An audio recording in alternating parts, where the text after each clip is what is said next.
Alright guys, I have a fun video. This one's on let's decipher consulting lingo. I think this is so funny because once you start consulting, you'll see it everywhere, either in emails or you're on a call and they're just talking about it. And I really want to go through this because if you're starting out or like maybe like you're watching a lot of videos or reading a lot of articles of like what is consulting, you're probably like, what is this? And you're Googling it. But this one, I'm going to try to keep it as simple as possible. So the first one I want to start out. What is consulting? I know like this is not really consulting lingo, but I'm just gonna say it anyways. But consulting is where you provide professional services to a company or a client. It could be even a user, like one person. So this is really like broad, okay? Like I mentioned, it's very broad.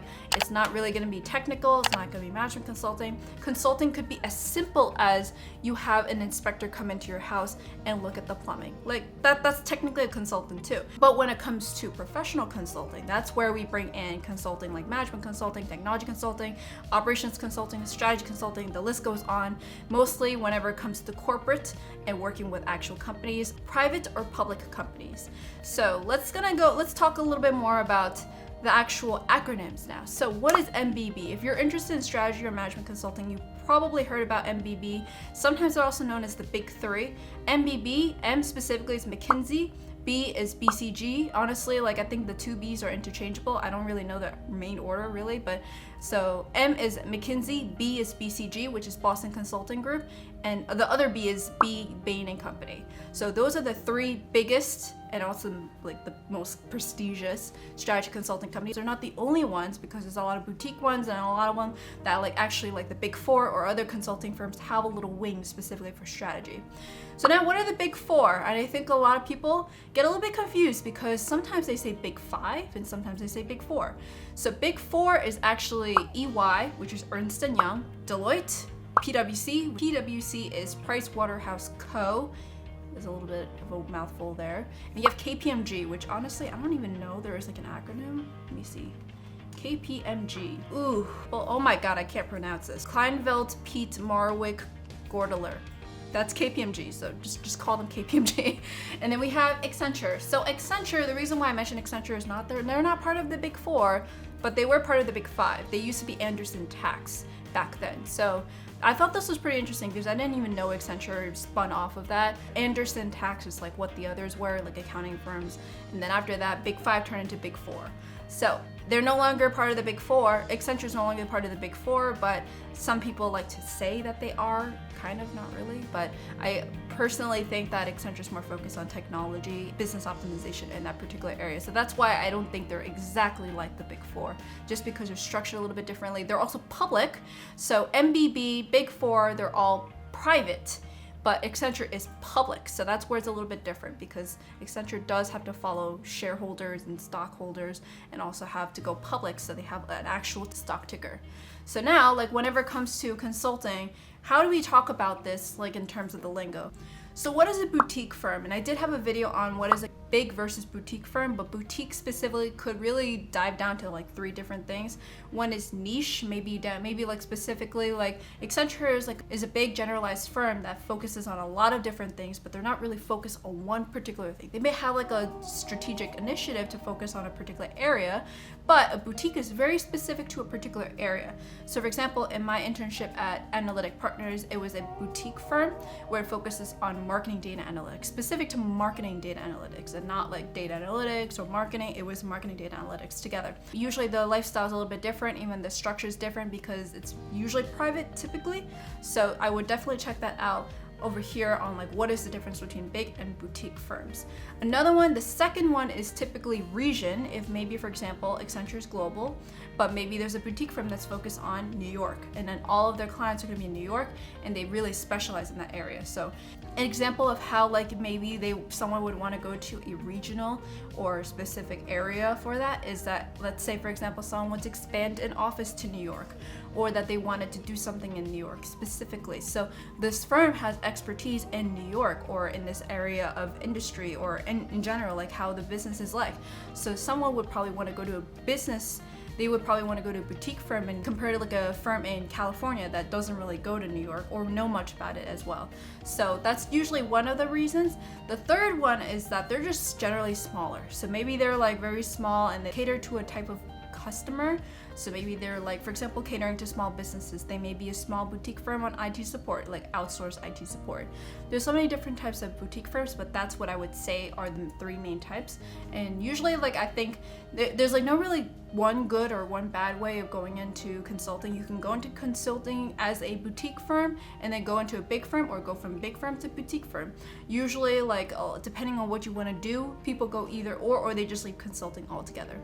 We have SOW. What is SOW? Statement of work. A statement of work is usually what the team is working with, the consulting teams, and also the client, to see what's the agreement of what is actually in scope, what's the budget, what's the timeline.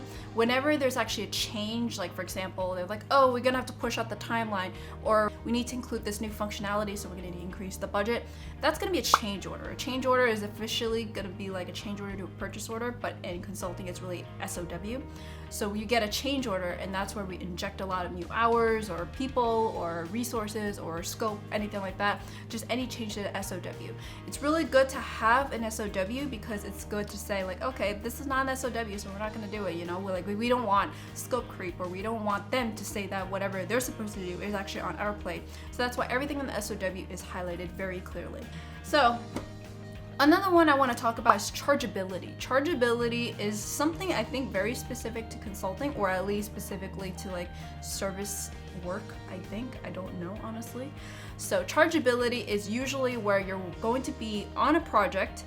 And okay, let's give you a real life example first. So let's say, for example, I have 40 hours of a week to work, and then I'm on a project for 20 hours. That is 50% of my work week. That's 50% of my chargeability. If 50% is client and chargeable work and billable work, that means that I'm actually getting work done for a client and it's actually chargeable. There's a difference between doing client work that's not chargeable and client work that is chargeable.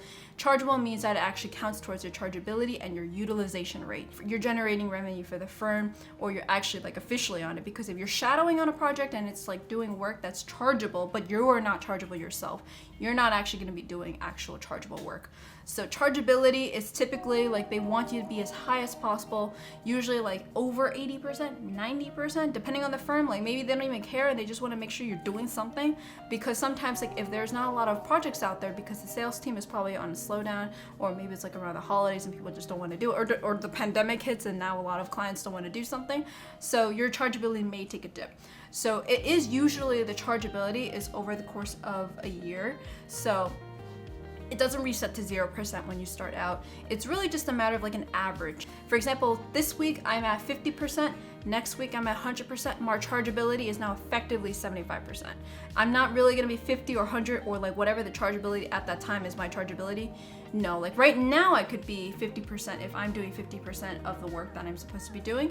If I'm on a chargeable project, on a chargeable role for 50% of my time, right now I'm 50%. But your overall chargeability is really the average between all of those percentages. So usually it's just kind of like weighed out too. So maybe you had 1 week that's 50%, all the other weeks are 100%. It's not gonna be closer to 50, it's gonna be like closer towards the 100, which is kind of typical of like how averaging works. When it comes to bonuses and promotions, they may use chargeability as a requirement that you must be like 80% in order to be considered for it. Otherwise, if you're on the bench, which I'll go into that a little bit later, you may be 0%.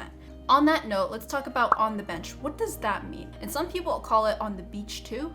So on the bench or on the beach, it usually means that you're not on a project.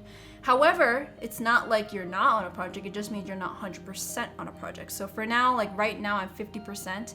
I'm actually 50% on the beach or on the bench and 50% on a project for chargeability. So right now my chargeability is like 50%, but effectively it's like probably closer to 80% because of like how it's been weighed out throughout the entire year. So that's like what I would say is like what is on the beach and on the bench. And usually during this time you do training, you do networking, you try to find your next project. Sometimes, like for example right now I'm kind of in a dead zone where I just got off a project 100% and now dropped it to 50% because of the contract says so. I could honestly stay in 100%, but there really was no reason because the contract said 50%, which the contract's SOW, as statement of work. And then from there, I work with my HR partner. This is an Accenture specific term.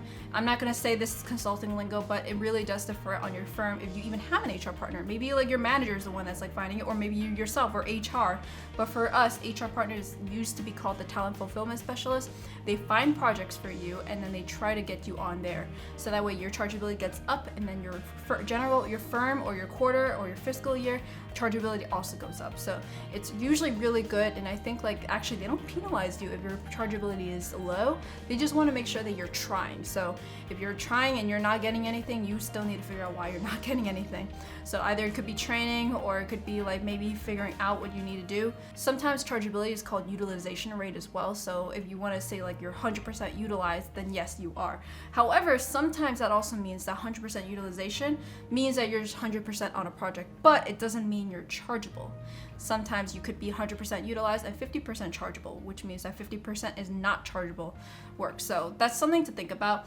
I think like at least like whenever it comes to Accenture, we call it +1. I know a lot of firms all call it like initiative work or alternative work or whatever they call it, but it's basically like an extracurricular on top of what you're doing at work. So think about that as like business development, or maybe your office champion. That's what I'm doing, and that's really helping your office actually organize events and get engaged and have fun. So for example, like a picnic in Central Park, or going to a paint and sip, or going to a shooting range, or anything like that. That's what an office champion would be doing, and that's considered +1 because it's not included in consulting work, but it is something that you're expected to do because it's something that's contributing to the firms directly. So those are the general lingo that I know about, and I think there's so much more, but I'm just struggling to think about it because at this point it's just normal to me. So at one point I'm going to start taking notes down, and if there's any particular lingo that I've been saying in my videos or you've been hearing from other people, comment down below and I'll try to translate for you. All right, so this is where it gets pretentious. When you're in a consulting call, most likely, and start counting with your fingers, or maybe even like a pencil or a pen or whatever, because it might be past your fingers, count the words pivot, leverage, and perspective. Those three, no matter what, you'll hear it in a call. Specifically if it's with a client or within a consulting team, like you'll hear it from a client's perspective, from an industry perspective, from a Workday perspective, from an Accenture perspective, from a people lead perspective. You'll hear that everywhere. It's really just to say like, okay, this is like another way to consider. I don't really know what is a better way to kind of break this down, but it's just like, here, let's bring in another perspective. And usually it's like something that they want to say like, okay, let's kind of see what we're doing right now in a different lens, and then see from there, like, do we really want to move forward? Is there something that we need to further analyze? And then the second one is leverage. So you're gonna see a lot, whether usually in client calls or maybe a lot of consulting calls in general, they're just gonna be like, we're gonna leverage our network at Accenture, or we're gonna leverage our network at Deloitte, or we're gonna leverage our network in KPMG's China office to really work with you on branching out into China. So this is where they're like, okay, let's just use all our resources together, even utilize all of our, utilize is also a word, utilize our assets, utilize everything basically to work together on this. And that's actually one benefit of a consulting firm, is that you're not just one person. If you were going independent, you're one person. You're just like, whatever assets you have is yourself. If you come to a consulting firm, big or small, you have all of their assets or resources at your fingertips. So for example, even though I'm based in the US, I could easily reach out to someone in the Japan office, in the Tokyo office, and then easily talk to them about like, how is it like working with the Japanese yen on Workday or something like that. So that is something that you can consider about in terms of the word leverage. I think the third word is pivot. I mean, this one is kind of simple as what it says, is like you just literally pivot. So a lot of times if like, for example, the client wants this particular solution, but it's just not doable, we just pivot. We just like try to figure out what they really want from that solution they propose, and then pivot into an area where we think that they can actually best utilize that functionality and get that purpose. So it's not even just that. It could be as simple as like pivoting your strategy. Maybe there's something that happened out there in the world. Like for example, maybe the pandemic happened and now you gotta pivot, you gotta change, you gotta constantly evolve and change. So that's something that we always do, especially like as consultants, we help out our clients to pivot, or we do the pivoting ourselves based off of the client requirements. So those are the three big ones. Like if you heard it in a call, let me know down in the comments below. I'm pretty sure someone has heard it. At the moment I've noticed like people have been saying these three words, is that I'm like, we're such consultants.